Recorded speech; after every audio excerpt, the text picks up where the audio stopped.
Tehran میں وفاقی وزیر داخلہ محسن نقوی کی ایرانی ہم منصب سکندر مومنی سے ملاقات ہوئی ہے۔ خطے کی تازہ ترین صورتحال پر تفصیلی تبادلہ خیال کیا گیا ہے۔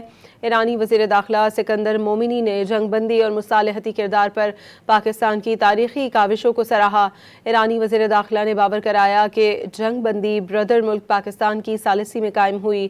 ایران پاکستان کا مخلصانہ اور مثبت کردار ہمیشہ یاد رکھے گا۔ وفاقی وزیر داخلہ محسن نقوی نے واضح کیا کہ پاکستان خطے میں پائیدار امن اور استحکام چاہتا ہے۔ مشرق وسطیٰ تنازع کے دیرپا حل کے لیے مخلصانہ کاوشیں کی جا رہی ہیں۔ جنگ کسی مسئلے کا حل نہیں، ڈائیلاگ ہی میں تنازعات کا حل ہے۔ تہران میں وفاقی وزیر داخلہ محسن نقوی کی ایرانی ہم منصب سکندر مومنی سے ملاقات ہوئی ہے۔ خطے کی تازہ ترین صورتحال پر تفصیلی تبادلہ خیال کیا گیا ہے۔ ایرانی وزیر داخلہ سکندر مومنی نے جنگ بندی اور مصالحتی کردار پر پاکستان کی تاریخی کاوشوں کو سراہا۔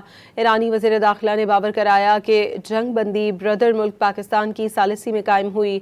ایران پاکستان کا مخلصانہ اور مثبت کردار ہمیشہ یاد رکھے گا۔ وفاقی وزیر داخلہ محسن نقوی نے واضح کیا کہ پاکستان خطے میں پائیدار امن اور استحکام چاہتا ہے۔ مشرق وسطیٰ تنازع کے دیرپا حل کے لیے مخلصانہ کاوشیں کی جا رہی ہیں۔ جنگ کسی مسئلے کا حل نہیں، ڈائیلاگ ہی میں تنازعات کا حل ہے۔